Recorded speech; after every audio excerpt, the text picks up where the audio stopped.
जी sir. ਤੁਸੀਂ okay ਕਰਨਾ ਤੇ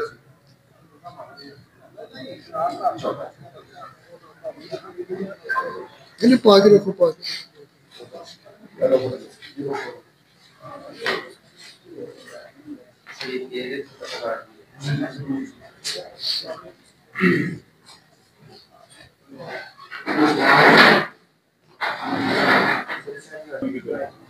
जी सर।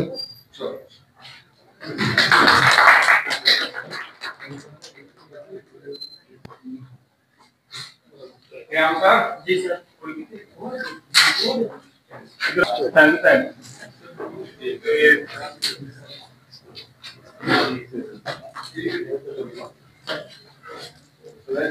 जी हमारे एसोसिएशन के अंदर अपना पोस्ट ऑफिस ओपन करने के लिए ये हमारे मेंबर्स के लिए बड़ा बेनिफिशियल साबित होगा और हमें उम्मीद है कि इंशाल्लाह इससे आपका भी बिजनेस बढ़ेगा और हमारे मेंबर के लिए फैसिलिटेशन भी उतनी ज्यादा होगी और इंशाल्लाह हम कोशिश करेंगे कि आपके हाइकअप्स के साथ बात करके तो इसमें कोई स्पेशल अपने मेंबर्स के लिए कोई पैकेज ले सके और जल्दी इस सिलसिले में ना हम अपने मेंबर्स को खुशखबरी देंगे। सर की जो कॉपरेशन है उसकी मैं तारीफ करना चाहूँगा। सर की खुसूसी काविश है अपने मेंबरान को फैसिलिटेट करने के लिए यहाँ पे पोस्ट ऑफिस ने खुलवाया है, तो हम इनके इंतहाई मशकूर है। इससे हमारा भी फायदा है और इनका भी फायदा है। नंबर ऑफ पोस्ट ऑफिस हमारे वो 3000 है ऑल ओवर पाकिस्तान। इसमें सर ब्रांच ऑफिस इंक्लूड नहीं है, अगर वो इंक्लूड करें तो तकरीबन 12,000 बन जाते हैं। उसके बाद सर जो हमारी प्रोडक्ट्स हैं उसमें फॉरेन मेल है, यूएमएस है, यूएमएस सीओडी है, वीपीएल है, VPP, urgent money order, western union payment और यूटिलिटी बिल कलेक्शन। इसमें सर दो चीज़ें रह गई हैं, उसमें नादरा का काउंटर भी यहाँ पे ओपन हो सकता है। उसमें जो आपके आईडी कार्ड हैं उनको रिन्यूअल के लिए, उसमें आपका स्टेटस चेंज करने के लिए, मैरिटल स्टेटस चेंज करने के लिए वो फैसिलिटी भी हो सकती है, वो भी हम यहाँ पे एक्सटेंड कर सकते हैं। हैं लोकेशन सिलेक्टेड लोकेशंस पे हैं, सब पे नहीं है, तो यहाँ पे हम प्रपोजल भेज के यहाँ भी कर सकते हैं, ये हो सकता है। उसके बाद sir track and trace system है हमारा, ये ऑनलाइन ट्रैक एंड ट्रेस, आप अपना पार्सल बुक करवाएंगे तो आप ऑनलाइन ट्रैक एंड ट्रेस कर सकते हैं उसको। उसके बाद कंप्लेंट मैनेजमेंट सिस्टम है, ऑनलाइन कंप्लेंट भी आप कर सकते हैं। ये चीज़ें भी हैं। मैनुअल वाला सिस्टम जो पहले पाकिस्तान पोस्ट के में था कि मैनुअल काम चलता है, अब मैनुअल से ऑनलाइन पे शिफ्ट हो रहा है। तो रेट्स है ना विद इन पाकिस्तान, ये वो रेट्स हैं। रजिस्टर लेटर है सर, उसमें वेट लिमिट जो है वो 2 किलोग्राम तक है। उसके बाद 20 ग्राम का 60 रुपीज़ रेट है और बल्क यूज़र के लिए 40 रुपीज़ है। बल्क यूज़र की अपना बिजनेस रहेगा उसको 1350 में हो जाएगा, जो 15,000 से अबव बिजनेस रहेगा उसको 1320 में हो जाएगा, up to 30 kg sir. Next करें।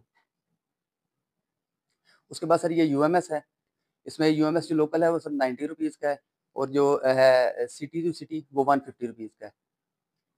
आगे करें। ये सर इसके डिस्काउंटेड टैरिफ हैं कारपोरेट।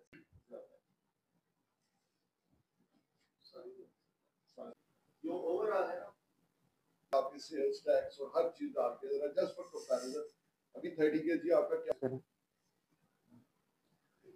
अच्छा सर ये है लेटर मेल, हमारा जो ज़्यादा बिजनेस था वो लेटर बन गए हैं। आगे निकालें जरा।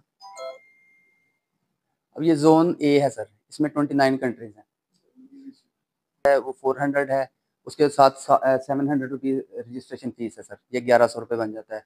उसके बाद 800 है, 2000 है, 250 तक, 500 ग्राम का सर 4700 में 500 ग्राम है जोन ए के लिए। आगे करें। ये जोन ए के कंट्रीज हैं सर, ये जोन सी है सर। आगे करें। ये 165 कंट्रीज हैं सर। उसके बाद पार्सल मेल है जो इंटरनेशनल सर वो 20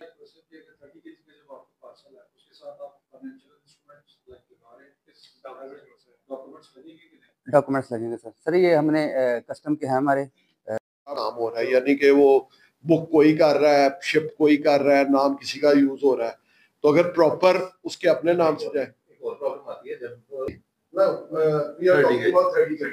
ओके तो आप जो कार को बुक करते हैं, आपका किसी के साथ इस तरह का एग्रीमेंट है कि आपके उनसे ज्यादा चार्जेस हैं? क्यों महंगा पड़ता है इसमें? यानी अगर गवर्नमेंट से लेट से हम कोऑर्डिनेट करते भी हैं तो उसकी को बेस होनी चाहिए ना कि जी आपकी कॉस्ट स्ट्रक्चर में क्या प्रॉब्लम है। अगर गवर्नमेंट उसको कंट्रोल करती है, कोई टैक्सेस हैं, कोई इस तरह का मामला है, उसको तो वो कंट्रोल कर लेंगे। लेकिन आपने भी कार को हमसे लेना है और फिर आगे कमर्शियल एयरलाइंस के साथ बुक करना है और आपके पास इनफ कार्गो नहीं है, तो उसकी वजह से आप महंगे पड़ते हैं। क्या रीजन होती हैं? इसमें मैं इंग्लिश पोस्ट जो रॉयल पोस्ट है वो जब यूज करते हैं तो उनको कम पड़ते हैं, हमें ज्यादा पड़ते हैं। अगर तो वो भी उसी यूनियन का हिस्सा है तो उनको भी वही चार्जेस लगेंगे जो हमें लग रहे हैं। इशू है, इसको टेकअप किया, यही बात की हुई है कि ये जो 300% यूज की हुई है, ये हम इसको जो लोकल यूज में इंटरवीन करती है, गवर्नमेंट से बात करती का क्या आप हमें ब्रेकअप दे सकते हैं, क्योंकि आपकी कॉस्ट क्या है? ऑब्वियसली हम लोग दूसरी सर्विसेज भी यूज करते हैं, थोड़ा बहुत आइडिया है, ताकि आप उनसे बात कर सकें कि यहाँ पे जो कॉस्ट है, आप जो बात कर रहे हैं सिर्फ और सिर्फ बात कर रहे हैं उसकी टर्मिनल कॉस्ट, ऑब्वियसली आपके पास एक पूरा ब्रेकअप होगा।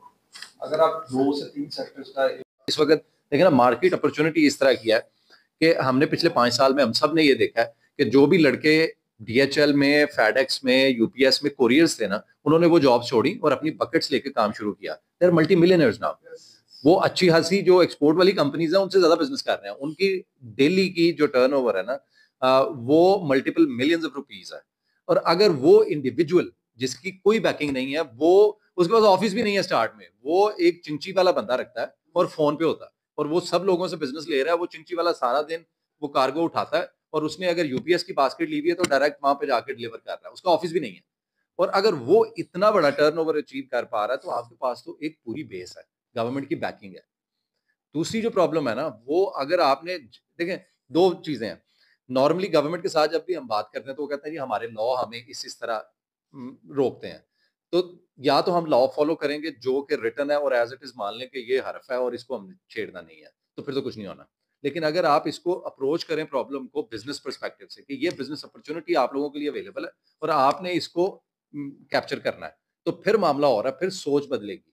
फिर आप ये देखेंगे कि हाँ ये इस तरह का टर्नओवर है यहाँ पे और हम इसको कैप्चर करना चाहते हैं, फिर आपको चेंजेस लाने पड़ेंगे।